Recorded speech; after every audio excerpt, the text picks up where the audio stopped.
Very good afternoon, welcome to business lunch. నా పేరు ప్రణీత్. ఈ రోజు మార్కెట్లు నష్టాలతో ట్రేడ్ అవుతున్నాయి. ప్రస్తుతం సెన్సెక్స్ 140 పాయింట్లు, నిఫ్టీ 40 పాయింట్ల నష్టంతో ట్రేడ్ అవుతున్నాయి. నిన్న మార్కెట్ సెన్సెక్స్ ఆల్మోస్ట్ 18,000 క్రాస్ చేసింది 2 ఇయర్స్ తర్వాత. కానీ ఆ స్థాయిలో నిలబడలేకపోయింది, మళ్ళీ కిందికి వచ్చేసింది. ప్రస్తుతం 17,830 చేంజ్ లో ట్రేడ్ అవుతోంది.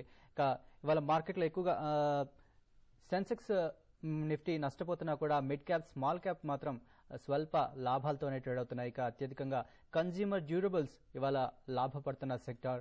ఆల్మోస్ట్ మోర్ దెన్ 2.5% లాభాల్లో ఉంది. ఆ తర్వాత రియాలిటీ, ఐటీ కూడా లాభాల్లో ఉంది. నిన్న మొన్నటి వరకు బాగా నష్టాలను చూసిన ఐటీ ఇవాళ మాత్రం స్వల్ప లాభాలతో ఐటీ సెక్టర్ ట్రేడ్ అవుతుంది. తర్వాత నష్టపోతున్న సెక్టర్స్ చూసినట్లయితే మెటల్, బ్యాంకెక్స్, పిఎస్యు సెక్టర్స్ ఎక్కువగా నష్టపోతున్నాయి. ఆల్మోస్ట్ మోర్ దెన్ 1% నష్టాల్లో ట్రేడ్ అవుతున్నాయి. నిఫ్టీ 50 ప్యాక్ ని చూసినట్లయితే Infosys, HCl tech, BPCL, idea top gainers గా ఉన్నాయి. సెయిల్, హిందాల్కో లాంటి స్టాక్స్ నష్టాల్లో ట్రేడ్ అవుతున్నాయి. బ్రెడ్త్ చూసినట్లయితే ఆల్మోస్ట్ ఈక్వల్ గానే ఉన్నాయి. 653 స్టాక్స్ అడ్వాన్సెస్ లో ఉంటే 645 స్టాక్స్ డిక్లైన్స్ లో ఉన్నాయి. వాటి మార్కెట్ గురించి విశ్లేషించడానికి, అలాగే కాల్స్ కి సమాధానం ఇవ్వడానికి అనలిస్ట్ లో సుందర్ గారు, బాలసుబ్రహ్మణ్యం గారు ప్రస్తుతం మన స్టూడియోలో ఉన్నారు. వెరీ గుడ్ ఆఫ్టర్నూన్ అండి. Good afternoon. బాలసుబ్రహ్మణ్యం గారు, ముందు మీరు చెప్పండి, నిన్నటి వరకు మార్కెట్ అంతో ఇంతో ప్రాఫిట్ లో ఉన్నప్పుడు ఐటీ సెక్టర్ నష్టాల్లో ఉంది. ఇవాళ మార్కెట్ నష్టాల్లో ఉన్నప్పుడు ఐటీ సెక్టర్ కాస్త లాభాల్లో ఉంటుంది. ఈ రీజన్ ఏంటంటారు? అంటే ఇది మెయిన్లీ ఒక ట్రేడింగ్ బౌన్స్ బ్యాక్ అయి ఉంటుందండి. ఎందుకంటే నెక్స్ట్ వీక్ మనకి ఇన్ఫోసిస్ రిజల్ట్స్ అవి వస్తాయి కాబట్టి just nothing but A bounce back of trading positions. అంతకంటే ఐటీ సెక్టర్ లో ఇప్పుడు మనకి రూపీ ఎప్పుడైతే లాభపడుతుందో, డాలర్ వీక్నెస్ కనబడుతుందో, ఈ results top line companies results ఈ మంత్ లాస్ట్ వీక్ లోపల వస్తాయి. దాని తర్వాతనే నెక్స్ట్ రౌండ్ ఆఫ్ ఇన్వెస్ట్మెంట్స్ అంటూ ఏదైనా కమిట్ చేస్తే ఈ లోపల మనకి రూపీ స్టెబిలిటీ కాస్త ఉంటే డాలర్ డెల్యూజ్ అనేది మనం చూస్తున్నామండి. ఇప్పుడు విపరీతమైన డాలర్స్ ఎఫ్డీఐ ద్వారా వస్తున్నాయి, ఎన్ఆర్ఐ రెమిటెన్సెస్ వస్తున్నాయి, ఎఫ్ఐ ఇన్వెస్ట్మెంట్స్ వస్తున్నాయి. అందుకని రూపీ బాగా స్ట్రాంగ్ అవుతుంది. సో ఈ నేపథ్యంలో ఈ రోజు బౌన్స్ అనేది మాత్రం ప్యూర్లీ ట్రేడింగ్ బౌన్స్ అండి. బట్ ఓవరాల్ గా చూసుకుంటే మాత్రం ఐటీ స్టాక్స్ ఇంకా కొద్దిగా వీక్నెస్ కనిపిస్తుంది. ఎందుకంటే it's not because of fundamentals, purely profit booking లో నడుస్తున్నాయి. సో ఈ రోజు కొద్దిగా ట్రేడింగ్ బౌన్స్ వచ్చిందని చెప్పుకోవచ్చు. ఓకే, సుందర్ గారు, నిన్నటి వరకు లాభాల్లో ఉన్న మార్కెట్ లో, అంటే ఫ్లాట్ గా కాస్తైనా లాభాల్లో ఉన్న మార్కెట్ ప్రస్తుతం నష్టాల్లో ట్రేడ్ అవుతుంది. అంటే ఇది కరెక్షన్ కి సూచన అనుకోవచ్చు అంటారా? డెఫినెట్ గా మార్కెట్ కి అయితే చూస్తే కనుక అప్ ట్రెండ్ కి ఒక బ్రేక్ పడినట్టుగా కనిపిస్తుంది. గత కొన్ని వారాలుగా మన యూఎస్ మార్కెట్ లో కంటిన్యూస్ అప్ ట్రెండ్ చూసాము. కాకపోతే నిన్న డేటా చూస్తే అక్కడ కన్స్యూమర్ ఇండెక్స్ కొంచెం నెగిటివ్ గా రావడం జరిగింది. అందువల్ల కొంచెం ప్రాఫిట్ బుకింగ్ జరిగింది. అలాగే ఇండియన్ మార్కెట్ చూస్తే కనుక మనం గత వారం 10 రోజులు చెప్పుకుంటున్నాము, మార్కెట్ 5.3, 5.4 లెవెల్లో చాలా టెక్నికల్ గా ఓవర్ బాట్ పొజిషన్ కి వచ్చేసింది. సో నేచురల్ గా సెల్లర్స్ అనేది తప్పకుండా ఈ వారంలో వచ్చి తీరాలి. సో వాళ్ళందరూ రావడంతో మార్కెట్ ఒక కరెక్షన్ పడింది. సో టెక్నికల్ గా ఇమ్మీడియట్ టార్గెట్ చూస్తే కనుక నా ఉద్దేశంలో మార్కెట్ 5,300 వరకు టెస్ట్ చేసి పరీక్షించే అవకాశం ఉంది. అక్కడ డెఫినెట్ గా మార్కెట్ ఇవాళ రేపు కన్సాలిడేట్ అయ్యి 5,300 స్థాయిలో డెఫినెట్ గా మార్కెట్ స్థిరంగా పటిష్టంగా క్లోజ్ అవుతేనే ట్రెండ్ పాజిటివ్ గా ఉందని చెప్పుకోవచ్చు. ఒకవేళ 5,300 కింద కనుక మార్కెట్ క్లోజ్ అవుతే కనుక short term weakness, short term correction వచ్చినట్టే. సో 5,300 కింద నిలబడకపోతే కనుక షార్ట్ టర్మ్ ప్లేస్ కొంచెం షార్ట్ టర్మ్ లో ఎగ్జిట్ అయిపోవడం మంచిది. 5,350 పైన ఉంటేనే లాంగ్ పొజిషన్ ఉంచుకోవచ్చు, లేదంటే కొంచెం కాన్షియస్ గా ఉండమని చెప్తున్నా. ఓకే అండి, ఇవాళ ఫస్ట్ కాలర్ రామకృష్ణ గారు వైజాగ్ నుంచి లైన్ లో ఉన్నారు, వారితో మాట్లాడదాం. హలో, నమస్తే అండి. నమస్తే అండి. సార్, నిఫ్టీ నేను 5360 తీసుకున్నాను సార్. ఓకే, అది అంటే క్లోజింగ్ అది ఎలా ఉంటుంది అంటారు? ఉంచమంటారా లేదా ఎగ్జిట్ అయిపోమంటారండి? 5360లో నిఫ్టీ. అవును సార్. 5.3 తీసుకున్నారు మీరు. సార్ మీరు లాంగ్ పొజిషన్, సెల్ పొజిషన్ చెప్పలేదు, బహుశా బై పొజిషన్ అనుకుంటున్నాను. కానీ ఏదైనా సరే ఇందాక చెప్పినట్టుగా 5,300 పైన నిలబడితే కనుక లాంగ్ పొజిషన్ ఉంచుకోండి. 5.3 కింద కనుక క్లోజ్ అవుతే లాంగ్ పొజిషన్ కూడా క్లోజ్ చేయడం మంచిది. క్లోజింగ్ కనుక 5,350, 60 పైన నిలబడితే కనుక లాంగ్ పొజిషన్ తీసుకోండి.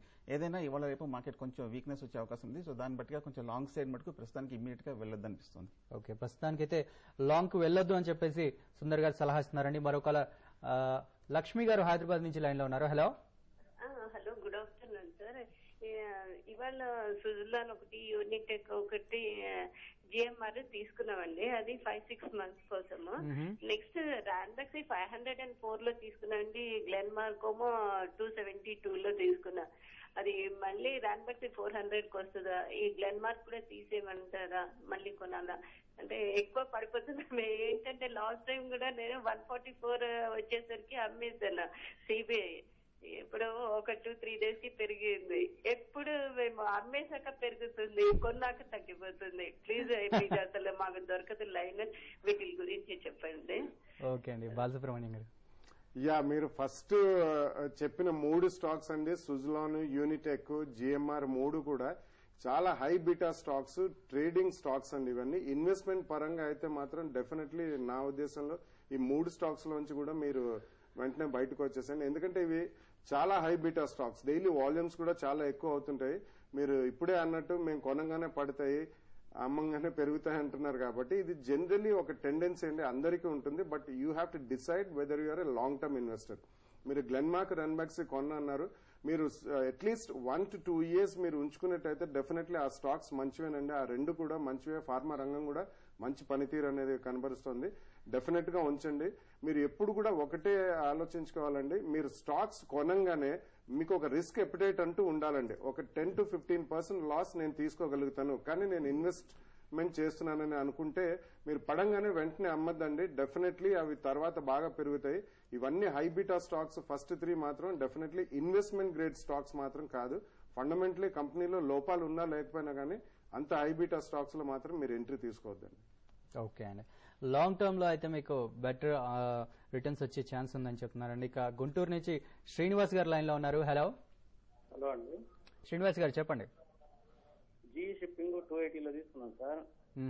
అదేవిధంగా బయోకాన్ కూడా 280 లో తీసుకున్నామండి. మిడ్ టైమ్ టర్మ్ లో ఈ ర్యాలీలు ఎక్కించమంటారా లేకపోతే వెయిట్ చేయొచ్చు? జీ షిప్పింగ్ అండ్ బయోకాన్ అయితే డెఫినెట్ గా హోల్డ్ చేయొచ్చండి. లాస్ట్ ఒక 1 month గా చూస్తే కనుక ఫార్మా అన్ని కూడా చాలా బుల్లిష్ గానే ట్రేడ్ అవుతున్నాయి అండ్ ఫార్మా అవుట్లుక్ కూడా కొన్ని పాజిటివ్ ఉంది. కాకపోతే ఇవాళ మూవ్మెంట్ చూస్తే కనుక ఫార్మా స్టాక్స్ ఒక స్వల్ప కరెక్షన్ లోకి దిగుతున్నట్టుగా అనిపిస్తుంది. సో బయోకాన్ ఉంచండి. ఒక 300 కింద క్లోజ్ అవుతే మటుకు ఒక షార్ట్ టర్మ్ వీక్నెస్ 270 వరకు వెళ్లే అవకాశం ఉంది.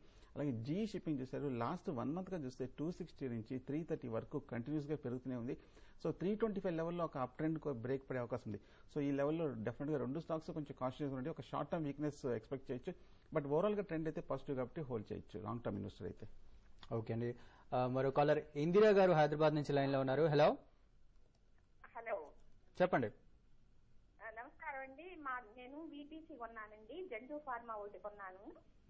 అది ఉంచొచ్చు అంటారా? కొన్నాళ్ళు ఎట్లా ఉంటుంది వాటి పొజిషన్? ఫస్ట్ స్టాక్ ఏదన్నారండి? వీబీసీ అండి. ఓకే, వీబీసీ ఫెరాలాజ్ ఈ మధ్య కాలంలో కొద్దిగా స్టీల్ రంగం, అన్ని మెటల్స్ అండ్ మైనింగ్ అన్ని కూడా బాగానే ఉన్నాయండి. So definitely for a short period of time తప్పకుండా ఇది బాగానే ఉంటుంది, కొద్దిగా ఉంచండి. జండు ఫార్మా అయితే అది మధ్యలో ఒక టేక్ ఓవర్ బిడ్ లో, హాస్టల్ టేక్ ఓవర్ బిడ్ లో చాలా పెరగడం జరిగింది. అది దాని తర్వాత కరెక్షన్ బాగానే వచ్చింది. కంపెనీ పరంగా డెఫినెట్లీ మంచి కంపెనీ అండి అది. ఎందుకంటే ఆయుర్వేదిక్ మెడిసిన్స్ లో వాళ్ళు India top leaders purely medicines లో అండి. అండ్ ఎఫ్ఎంసీజీ రంగంలో కూడా ఉందని చెప్పుకోవచ్చు. జండు ఫార్మా మాత్రం చాలా లో ఫ్లోటింగ్ స్టాక్, చాలా ఇల్లిక్విడ్ స్టాక్. అందుకని మీరు హై ప్రైస్ లో కొనని అనుకోవద్దు. డెఫినెట్లీ అది you can continue to stay invested. VBC లాంటి కంపెనీస్ లో మాత్రం ఇప్పుడు ఆల్మోస్ట్ హాఫ్ వే త్రూ ఉన్నాం మనం కమోడిటీ సైకిల్లో, మెటల్స్ లో. సో నెక్స్ట్ ఫ్యూ మంత్స్ బాగానే ఉంటుంది performance. Most of the ferroalloy companies కూడా బాగానే పర్ఫార్మ్ చేస్తున్నాయి కాబట్టి అందులో మాత్రం మీరు కొద్దిగా యాక్టివ్ మేనేజ్మెంట్ చేయాలి. ఎప్పుడైతే మీకు ప్రాఫిట్స్ కనిపించాయి అప్పుడు మాత్రం తీసేసుకుని బయటకు వచ్చేసి. ఓకే, జెండు ఫార్మా హోల్డ్ చేసుకోవచ్చు, కానీ వీబీసీ ఫెరోలో కొంచెం అలర్ట్ గా ఉండండి అని సలహా ఇస్తున్నారండి. ఇప్పుడు వైజాగ్ నుంచి మరొక రామకృష్ణ గారు లైన్ లో ఉన్నారు. హలో హలో చెప్పండి రామకృష్ణ గారు. JSW energy. ఓకే, హలో చెప్పండి. జేఎస్డబ్ల్యూ ఎనర్జీ లాంగ్ టర్మ్ కి బాగుంటుందా ఒకసారి చెప్పగలరా? అంటే మీరు తీసుకున్నారా లేకపోతే తీసుకోవాలనుకుంటున్నారా? తీసుకున్నాం. ఏ ప్రైస్ లో అండి? 117 లో తీసుకున్నాం. ఓకే, సుందర్ గారు. కరెక్ట్ గా ఈ లెవెల్లోనే తీసుకున్నారండి. జేఎస్డబ్ల్యూ ఎనర్జీ చూస్తే కనుక పబ్లిక్ ఇష్యూ వచ్చినప్పటి నుంచి కూడా సైడ్ వేస్ ట్రెండ్ లో ఉంది. కాకపోతే లాస్ట్ 1 week గా చూస్తే కనుక పవర్ సెక్టర్, ఎనర్జీ అన్నింటిలోనూ ఒక మూవ్మెంట్ రావడం జరిగింది. ఎన్టీపీసీ పాజిటివ్ ఉంది, పవర్ గ్రిడ్ బాగానే ఉంది, పవర్ ఫైనాన్స్ కార్పొరేషన్ బాగుంది. జేఎస్డబ్ల్యూ ఎనర్జీ కూడా 100 రూపీస్ నుంచి ఒక అప్ ట్రెండ్ చూసాం. డెఫినెట్ గా ఈ లెవెల్లో మీరు జేఎస్డబ్ల్యూ హోల్డ్ చేయొచ్చు, లాంగ్ టర్మ్ కి ఉంచొచ్చు. ఓకే, లాంగ్ టర్మ్ కి జేఎస్డబ్ల్యూ హోల్డ్ చేసుకోవచ్చు, మంచి రిటర్న్స్ వచ్చే అవకాశం ఉంది అని చెప్పేసి సుందర్ గారు సలహా ఇస్తున్నారండి. ప్రస్తుతం మార్కెట్లో సేమ్ అలాగే ఉన్నాయి. Nifty almost 40 points, Sensex 140 points నష్టంతో కొనసాగుతున్నాయి. ఇప్పుడు షార్ట్ బ్రేక్ తీసుకుందాం. బ్రేక్ తర్వాత మరిన్ని కాల్స్ అలాగే